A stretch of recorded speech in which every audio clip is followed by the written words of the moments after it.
Magandang umaga, Pilipinas. Narito ang magiging lagay at taya ng panahon ngayong Miyerkules, July 8, 2026. Sa kasalukuyan, ang minomonitor nating bagyo kanina ng alas 3 ng madaling araw, ito ay nakapasok na sa ating Philippine Area of Responsibility at pinanganalan na itong Super Typhoon Inday. Ito ay namataan kanina ng alas 4 ng madaling araw sa layong 1,405 km ng Northern Luzon. Ito ay may lakas na taglay na hangin na umaabot ng 185 km per hour sa gitna at may pagbugsong 230 km per hour. Ito ay inaasahan na kikilos pa westward sa bilis na 25 km per hour. Samantala, southwest monsoon naman or hanging habagat ang siyang nakakaapekto dito sa may Mindanao. Para sa track at intensity nitong bagyo, aasahan sa susunod na 24 oras nakikilos ito pa northwestward. Samantala, inaasahan din natin na magwi-weekend ito sa susunod na sa Sabado ng umaga habang binabaybay nito ang Philippine Sea. At pagdating din ng Biyernes ng gabi hanggang Sabado, ito ay inaasahan na mag-exit ng ating Philippine Area of Responsibility at aasahan natin ito ay maglalandfall dito sa may eastern portion ng mainland China. Para sa tropical cyclone wind signal, nakataas ang signal number 1 dito sa Batanes, Cagayan, including Babuyan Island, the northern and central portion ng Isabela, Apayao, eastern portion ng Kalinga, northern and central portion ng Catanduanes.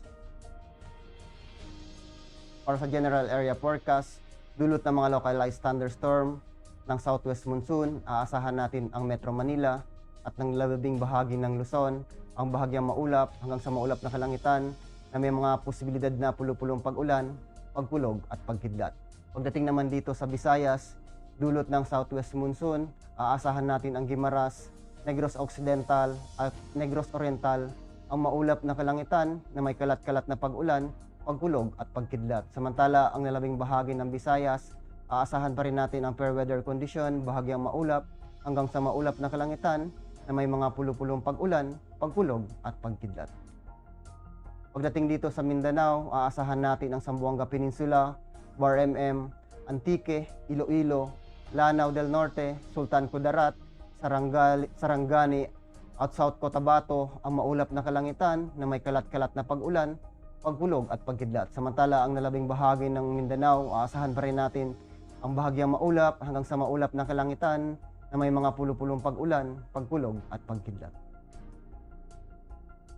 Ang impact nito sa flight or operation, particular dito sa Zamboanga Peninsula, Bar-MM, Antique, Iloilo, Guimaras, Negros Occidental, Negros Oriental, Lanao del Norte, Sultan Kudarat, Sarangani at South Cotabato, dulot ng habagat, aasahan natin ang mga moist, southwesterly flow, producing rain and gusty surface wind.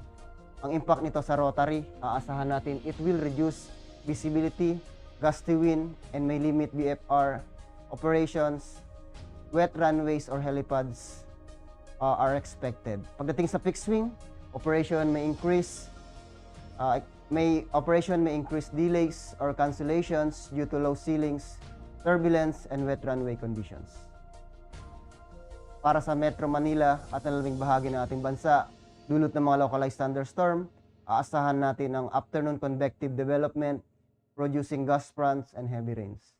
Ang impact nito sa rotary, aasahan natin ang downbursts, strong gusts, and reduced visibility pose significant hazard, so avoid flight in the seabees areas. Pagdating naman sa fixed wing, severe turbulence, wind shear like during arrival and departure phase, aircraft may experience temporary delays or require diversions. Ang araw ay sumikat kaninang 5:33 AM at lulubog ito mamayang 6:30 PM. Para sa moon illumination natin, meron tayong 42% decreasing. Para manatiling updated sa lagay at taya ng panahon, ugaliin i-follow ang aming social media account na Air Force Weather Center. In behalf of our Commanding Officer, Colonel Hermelino T. Calubiran Jr., POP GSC, ako po si Technical Sergeant Bautista, Weather Broadcaster ng Air Force Weather Center. Muli, magandang umaga, Pilipinas.